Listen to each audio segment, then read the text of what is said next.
뉴욕시 택시 리무진국이 오는 6월부터 불법 영업을 하는 콜택시들에 대한 대대적인 단속을 예고했습니다. 뉴저지주에서 환경보호를 위한 일회용 비닐봉지 사용 전면 금지 법안이 추진됩니다. 뉴저지 주정부가 전자담배의 75% 판매 세율을 적용하는 방안을 추진해 논란이 일고 있습니다.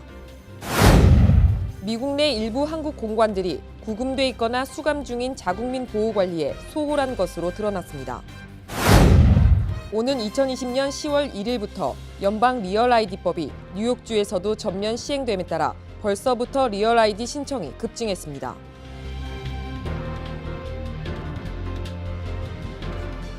SBI융자 전문은행 뉴밀레니엄뱅크가 홈모기지 융자를 시작했습니다. 신속한 진행과 간단한 서류로 내 집 마련의 꿈을 앞당겨 드립니다. Member of FDIC and Equal Housing Lender.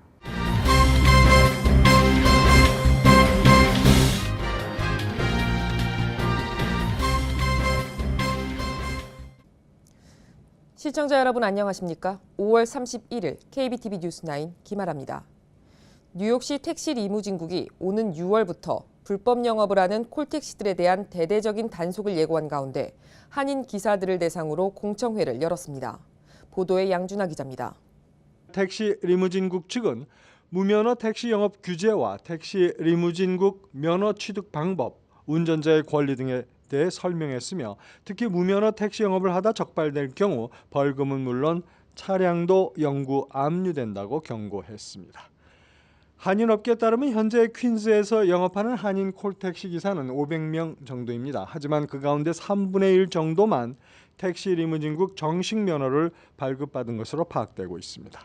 또한 규정에 따르면 콜택시 회사는 베이스 라이선스를 받아야 하는데 대다수의 한인 콜택시 업체가 베이스 라이선스를 받지 않고 있다는 것입니다. 베이스 라이선스를 받기 위해서는 택시가 대기할 수 있는 주차 공간을 마련해야 하는 등 많은 부담이 따르는데 한인업계는 영세 회사가 많기 때문입니다. KBTV 뉴스 양준하입니다. 뉴저지주에서 환경보호를 위한 일회용 비닐봉지 사용 전면 금지 법안이 추진됩니다. 존 맥케온 주 하원 의원은 최근 뉴저지에서 일회용 비닐봉지 사용을 전면 금지하는 내용의 법안을 상정했습니다. 이 법안이 발효될 경우 시행 첫 해에 비닐봉지 사용을 현재의 절반 수준으로 줄이고 2년째는 고객에게 비닐봉지 제공이 전면 금지됩니다.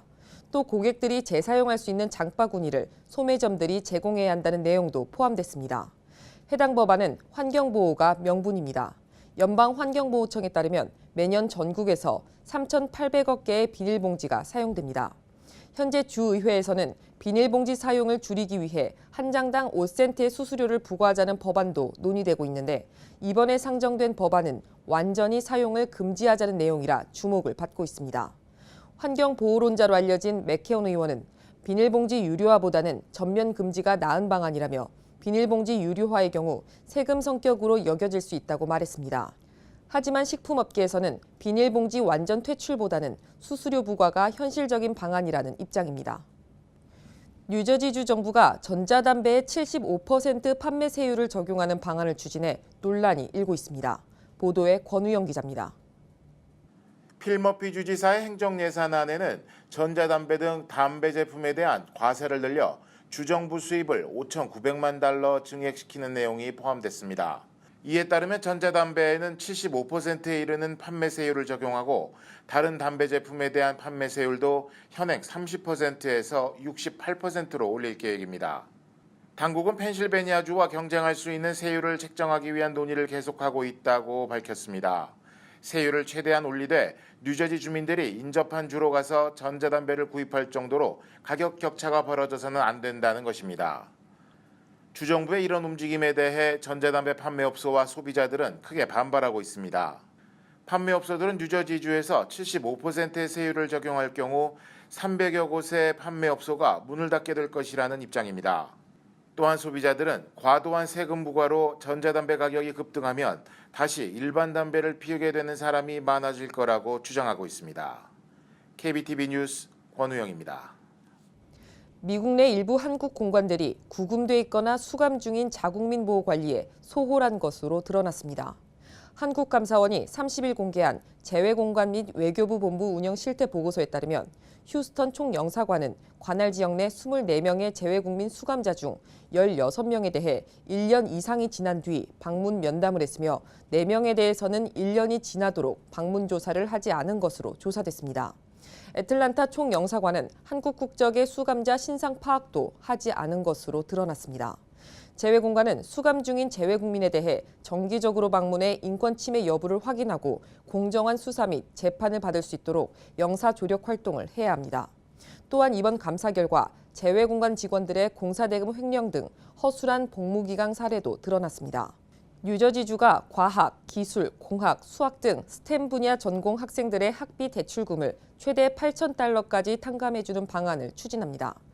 또 스템 전공자들을 인턴으로 채용하는 기업들에게 지원금도 제공할 계획입니다. 필머피 주지사는 29일 스티븐스 공대에서 기자회견을 열고 스템 분야 전공 학생들이 졸업 후 뉴저지 주 내 업체에 취업할 경우 학자금 탕감 프로그램과 스템 유급 인턴십 프로그램 등의 시행 법안 마련을 주의회에 요청했다고 밝혔습니다. 이번 방안은 스템 분야 우수 인재가 구직을 위해 타주로 빠져나가는 것을 방지하기 위한 것입니다. 학자금 탕감 프로그램 자격 대상은 스템 전공자들이 졸업 후 4년 이상 뉴저지주에서 관련 업종에 종사한 경우로 연간 최대 $1,000씩 8년 동안 $8,000의 학비 대출금을 탕감받을 수 있습니다. 주정부는 또 유급 인턴을 고용하는 기업들에게 인턴 1명당 연간 $1,000를 지원토록 하는 스템 유급 프로그램도 시행한다는 계획입니다. 45세에서 49세 연령층의 대장암 유병률이 높아짐에 따라 대장암 예방을 위해 권고되는 검사 시작 연령이 낮아질 전망입니다. 양준하 기자가 전해드립니다. 수요일 미국 암협회는 대장암 첫 검사 시기를 종전 50세에서 45세로 낮추어야 한다고 발표했습니다. 암협회는 대장암에 걸리는 연령이 날이 갈수록 어려워지기 때문이라고 밝혔습니다. That recent research that has highlighted the rising incidence of colorectal cancer in the younger population. We now know that the rates of colorectal cancer diagnosis are rising. They're rising dramatically in relative terms in the younger population. 1994년 이후 미국 내에서 대장암 환자는 거의 50% 이상 증가했습니다. 지난해만도 대장암에 걸려 사망한 환자 중에는 50세 이하의 환자가 차지하는 비율이 증가하고 있습니다. 암협회에서 제시한 가이드라인에 따르면 대장암 발생 가능 시기가 45세에서 75세에 걸치기 때문에 이 시기 중에는 정기적으로 검사를 받도록 권유하고 있습니다. 특히 가족력이 있는 사람은 더욱 주의를 요하고 있습니다. KBTV 뉴스 양준하입니다. 주택에 부속된 토지에 주차된 차를 수색할 때에는 영장이 있어야 한다는 연방 대법원의 판결이 나왔습니다. 대법원은 29일 버지니아주 라이언 콜린스가 주정부를 대상으로 제기한 소송의 상고심 심리에서 무분별한 수색을 금지하고 있는 수정헌법 4조의 보호 대상 가운데 첫 번째는 주택이라며 여기에는 드라이브웨이 등 주택 부속 토지도 포함돼야 한다고 밝혔습니다. 이 사건은 콜린스가 모터사이클을 타며 교통법규를 위반했지만 경찰 추격을 피해 달아나면서 시작됐습니다. 사건을 수사하던 경찰은 콜린스가 페이스북에 올린 사진에서 똑같이 생긴 모터사이클을 발견하고 그 집으로 영장 없이 출동해 모터사이클을 확인했습니다. 콜린스는 경찰관이 불법 수색으로 취득한 증거라고 주장했으나 버지니아주 법원은 이를 인정하지 않았습니다. 하지만 이번 대법원 판결문에서는 자동차에 대한 예외 조항이 주택 부속 토지에 대한 무단 침입을 정당화할 수는 없다고 밝혔습니다. 골드만삭스가 아시아 소사이어티가 선정하는 2018년 아시아 태평양계 미국인을 위한 종합 최우수 기업으로 뽑히는 영예를 안았습니다. 권우영 기자가 전해드립니다. 올해로 9번째를 맞는 이번 선정 행사에서 골드만삭스는 인재를 포용하는 근로 환경을 제공하는 종합 최우수 기업으로 꼽혔습니다. 이번 우수 기업 선정은 아시아 태평양계 미국인 직원 2,800여 명을 대상으로 한 설문조사와 해당 기업의 아시아 태평양계 미국인 인재개발 이니셔티브 특성을 기초로 평가됐습니다. 골드만삭스 측은 전 직원의 잠재력을 극대화하고 사업을 운영하고 있는 지역 커뮤니티의 특성을 반영하는 환경을 조성할 때 최고의 성과를 낼 수 있다고 믿는다며 수상 소감을 밝혔습니다. KBTV 뉴스 권우영입니다. 이제는 컴퓨터 기술이 없으면 일자리 찾기가 더욱 어려워질 전망입니다.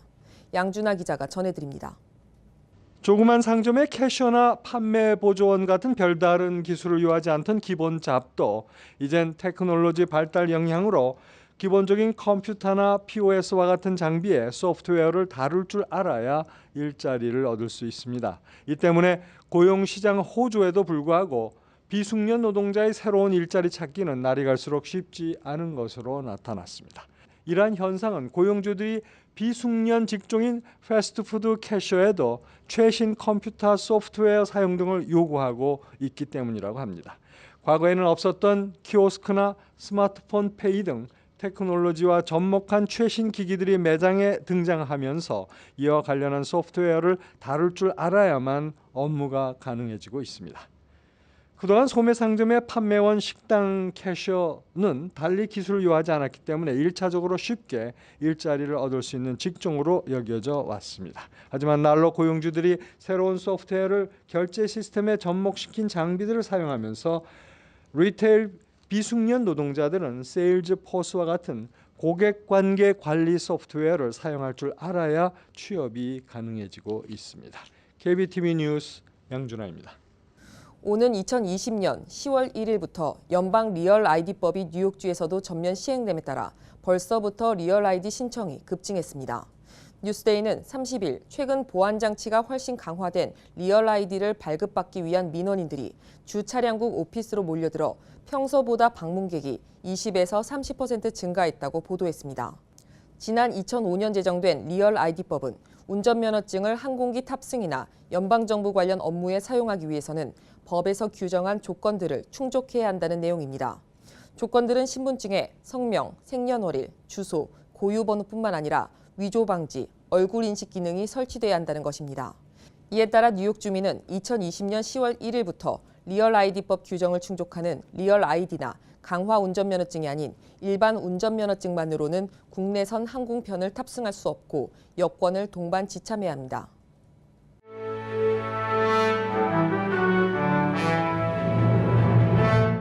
(5월 31일) 사건과 사고입니다. 뉴저지주 시코커스 기차역에서 에스컬레이터 오작동으로 인해 3명이 다치는 사고가 발생했습니다. 30일 오전 8시 15분쯤 이 기차역의 G트랙과 H트랙 사이에 있는 에스컬레이터가 갑자기 반대 방향으로 작동해 에스컬레이터에 있던 사람 중 3명이 다쳤습니다. 트렌지 측은 기계적 문제로 인해 에스컬레이터가 오작동했다며 에스컬레이터는 운행이 중단됐고 고장 원인에 대한 조사가 이루어지고 있다고 밝혔습니다. 테슬라 전기자동차가 자율주행으로 달리다 경찰차를 들이받는 사고를 냈습니다. 테슬라 세단인 모델 S가 지난 29일 오전 남가주 라구나비치에서 자율주행 기능인 오토파일럿으로 주행하던 중 도로 옆에 주차돼 있던 경찰차를 추돌했습니다. 테슬라 운전자는 가벼운 상처를 입었고 경찰차에는 사람이 타고 있지 않았습니다. 테슬라는 이 사고에 대해 오토파일럿이 자동차를 모든 사고에서 빼내주는 것은 아니라고 늘 밝혀왔다고 말했습니다. 교통사고를 낸 후 차 안에 아이를 두고 도주한 비정한 엄마가 체포됐습니다. 사건은 수요일 오후 6시 30분경 발생했습니다. 경찰에 따르면 이 시간에 한 여성이 회색 혼다 시빅 승용차를 몰고 퀸즈 지역 엘리자베스 블랙웰 중학교를 지나다 교통신호대 기둥을 들이받았습니다. 자동차는 앞 범퍼가 크게 부셔졌으며 여성은 뒷좌석에 타고 있던 1살짜리 아이를 버리고 도주했습니다. 아이는 병원으로 이송됐지만 심각한 부상은 입지 않았습니다. 도주했던 여성은 경찰에 잡혀 아동 방치, 무모한 운전, 자동차 관련 필요 서류 미비로 체포된 상태입니다. 뉴저지주에서는 성인 대상 기호용 마리화나 합법화 추진이 가속화되고 있습니다. 30일 스타레저는 21세 이상 기호용 마리화나 합법화와 의료용 마리화나 확대를 연기하는 법안이 곧 주의회에 상정될 것이라고 보도했습니다. 기호용 마리화나 합법화에 대한 반대가 존재하기 때문에 상대적으로 여론 지지가 높은 의료용 마리화나 확대와 묶어 처리하자는 것입니다. 아시안 운전자를 비하하는 자동차 스티커 판매와 관련해 최윤희 뉴욕 한인학부모협회 공동회장이 아마존에 항의 성명서를 보냈습니다. 최 회장은 30일 아시안 운전자 비하 문구의 차량 스티커가 유통되고 있는 것은 인종차별 범죄를 부추기는 행위라며 스티커 판매를 즉각 중단할 것을 촉구했습니다. 2017에서 2018 시즌 브로드웨이 뮤지컬이 최대 흥행을 기록해 역대 최고 수익을 달성했습니다. 브로드웨이 리그의 29일 발표에 따르면 5월 27일까지인 지난 시즌 브로드웨이 뮤지컬은 총 33개의 작품들로 작년보다 17.1% 늘어난 약 17억 달러의 총 수익을 올렸으며 이는 전 시즌 대비 3.9% 증가한 것입니다. 퀸즈 YWCA는 오는 6월 2일 오전 10시부터 12시까지 지역 주민 200가구에 농산물을 무료 제공하는 농산물 나눔 행사를 개최합니다. 퀸즈 YWCA는 시티 하베스트와 매월 첫째 주 토요일 퀸즈 플러싱에 있는 YWCA에서 토마토, 피망 등 신선한 농산물을 선착순으로 나눠주고 있습니다. 계속해서 포커스인과 커뮤니티 브리핑이 이어집니다.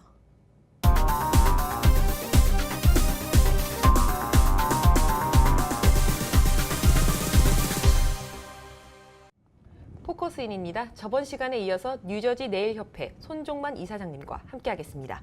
안녕하세요. 네, 안녕하세요. 네, 저번 시간에 이제 네일에 관해서 굉장히 재밌고 유익한 정보 많이 들었는데요. 오늘은 2018년 네일 컨벤션이 이제 개최된다고 들었습니다. 소개 좀 부탁드릴게요. 네, 저희 뉴저지 네일 협회가 1997년도에 창립이 됐거든요. 그러고 나서 쭉 해오다가 네일 컨벤션을 몇 번 하다가 협회의 사정으로 그동안 한 7, 8년 스탑이 됐어요.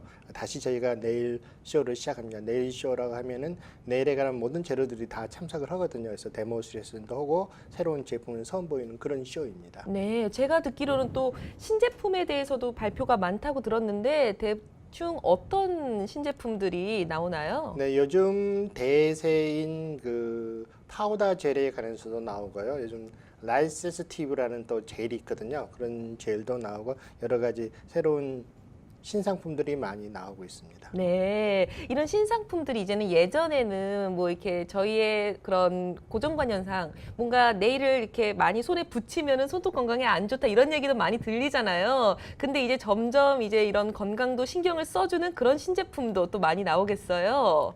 네, 그렇죠. 요즘은 네. 건강이 최고죠. 네, 그러니까 네일 네. 관리라 하면요, 네일의 뷰리만을 생각한 게 아니라 이 네일도 스킨의 일종이기 때문에요. 네. 그 건강을 많이 생각해서 새로운 제품들이 많이 나오고 있습니다. 알겠습니다. 그렇다면 이제 거기서 또 신기술 교육도 진행하신다고 들었습니다. 네, 새로운 제품이 나오면 그 제품을 어떻게 사용할 것인가 각 제품마다 특성이 있기 때문에요. 그 특성 교육을 받아야 되거든요. 그래서 그 교육도 같이 하고 있습니다. 네, 그럼 그 컨벤션에는 네일업계에 종사하시는 분들만 가야 하나요? 아니죠. 뭐 네일을 하고 싶은 분, 네일 샵을 오픈하고 싶으신 분, 아니면 네일에 관심 있으신 분, 모든 분들이 다 참석하실 수 있습니다. 그래서 마음껏 보시고 뭐 샘플도 저희가 나눠드리고 경품도 있고 그러니까요. 좋은 시간이 될 것입니다. 네, 그러면은 일시 한 번만 좀 말해주세요. 6월 3일 그러니까 일요일이죠. 저희가 빵굼터 4층에 있습니다. 9시부터 6시까지입니다. 네, 알겠습니다. 마지막으로 한인분들께 한마디 해주세요. 네, 저기 뉴저지 네일인 여러분께 감사의 말씀드립니다. 여러분들이 힘을 모아 주셨기 때문에 저희 네일협회가 이렇게 발전하고 있고요. 우리가 서로 힘을 모으면은 저희 네일인의 힘과 권익이 아마 많은 우리 자체에게 도움이 될 것입니다. 네, 알겠습니다. 오늘 나와주셔서 감사하고요. 네, 지금까지 손종만 이사장과 함께했습니다. 고맙습니다. 네, 감사합니다.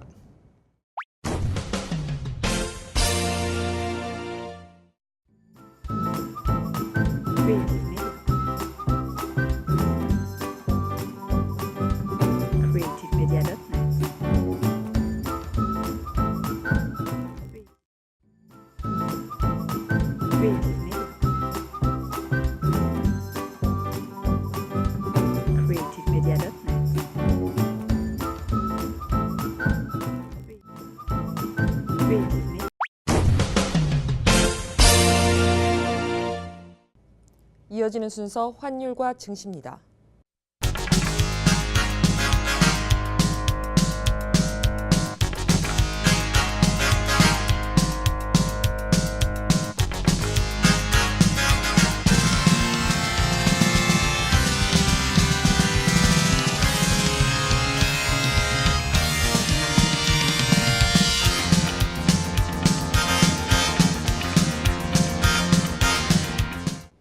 이어서 뉴욕과 뉴저지 날씨 전해드립니다. 홀리네임 병원이 연방정부의 2017년 병원평가에서 5스타 최우수 병원으로 선정되었습니다. 뉴저지 버겐 카운티 유일의 5스타 최우수 병원 홀리네임 병원이 날씨를 알려드립니다.